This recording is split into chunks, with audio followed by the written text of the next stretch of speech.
Assalamualaikum warahmatullahi wabarakatuh.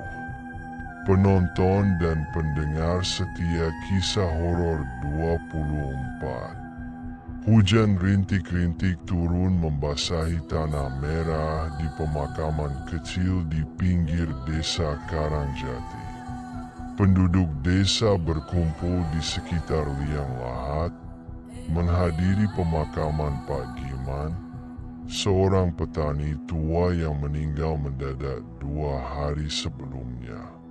Wajah-wajah mereka muram, sebagian terlihat cemas, seakan ada sesuatu yang tidak biasa.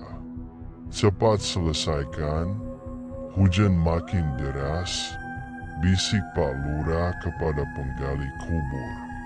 Dengan hati-hati, 2 penggali kubur menurunkan peti mati ke dalam lubang.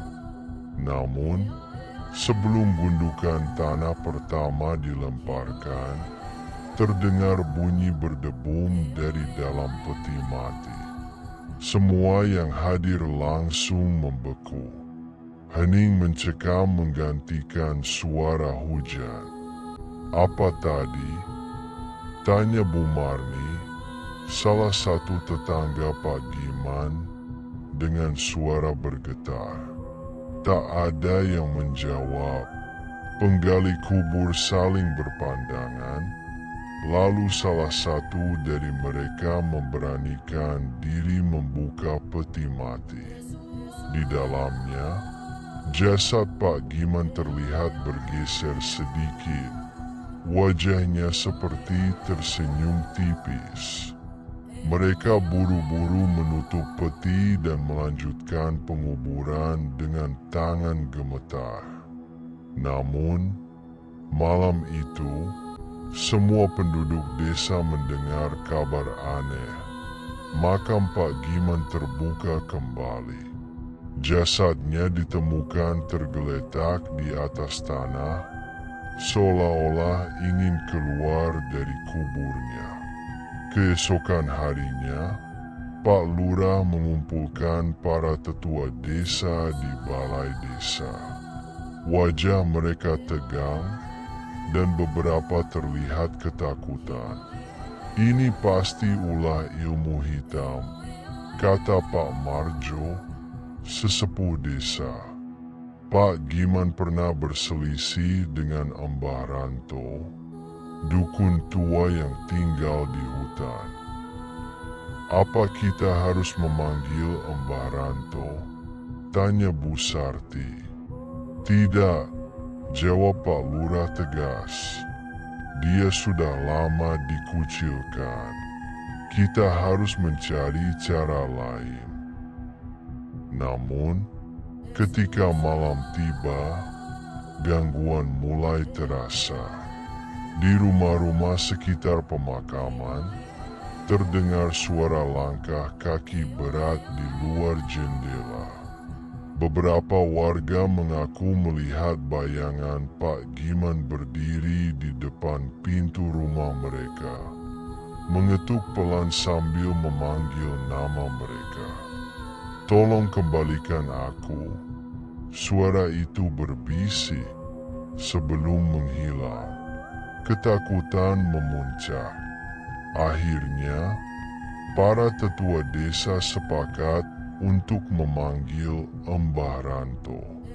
Meski banyak yang tidak setuju, mereka tidak punya pilihan lain. Mbah Ranto tiba dengan membawa peralatan ritual, dupa, bunga 7 rupa, dan keris kuno. Ia memeriksa makam Pak Giman yang kini kembali terbuka. "Rohnya gelisah karena dendam," kata Mbah Ranto. "Ada janji yang belum ia penuhi semasa hidup."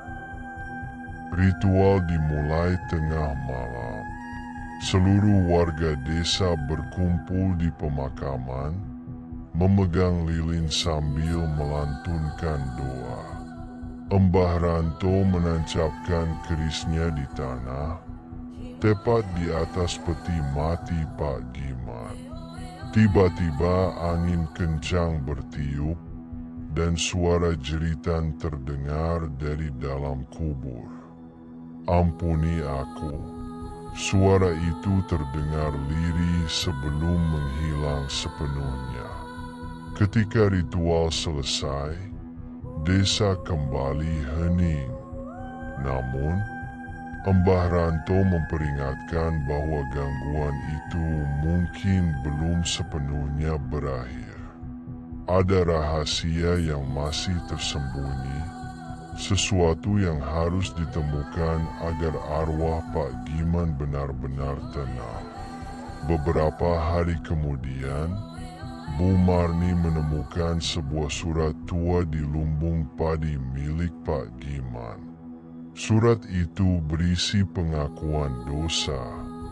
Aku mengambil tanah milik tetanggaku untuk memperluas sawah. Aku tahu itu salah, tapi aku tidak punya pilihan. Jika kau menemukan surat ini, tolong kembalikan tanah itu pada pemiliknya atau keturunannya. Pak Lurah segera melacak keluarga pemilik tanah tersebut dan mengembalikannya sesuai amanat dalam surat. Setelah itu, tidak ada lagi gangguan di desa. Makam Pak Giman tetap tertutup dan suasana desa kembali damai. Namun, setiap kali hujan turun, beberapa warga mengaku masih mendengar bisikan lembut dari arah makam. Terima kasih. Waktu berlalu, dan desa Karangjati kembali damai. Namun, suatu malam, Bu Marni bermimpi didatangi Pak Giman. Ia terlihat lebih tenang, tetapi wajahnya tetap murung. Masih ada yang belum selesai, ucap Pak Giman dalam mimpi itu. Ada sesuatu di gudang yang harus kau temukan. Bu Marni terbangun dengan keringat dingin. Esok paginya, ia bersama Pak Lurah memeriksa gudang tua milik Pak Giman yang hampir roboh. Setelah menggeledah, mereka menemukan sebuah kotak kayu tua yang terkunci. Di dalamnya terdapat dokumen dan uang tunai yang banyak. Dokumen itu adalah surat perjanjian tanah yang menunjukkan bahwa tanah itu dijual secara tidak sah oleh orang lain. Pak Lurah segera menghubungi pihak keluarga yang berhak dan menyerahkan dokumen itu. Setelah masalah ini selesai, suasana desa benar-benar tenang. Kini, makam Pak Giman tidak lagi mengeluarkan suara. Arwahnya telah menemukan kedamaian yang sejati, dan desa Karangjati kembali hidup normal. Namun, penduduk desa selalu mengingat kejadian ini sebagai pelajaran bahwa setiap perbuatan harus diselesaikan sebelum ajal menjemput. Terima kasih telah menonton video channel kami. Tunggu video kisah horor 24 berikutnya. Jangan lupa like, subscribe, komen, share, dan klik lonceng notifnya agar tidak ketinggalan cerita kisah horor berikutnya.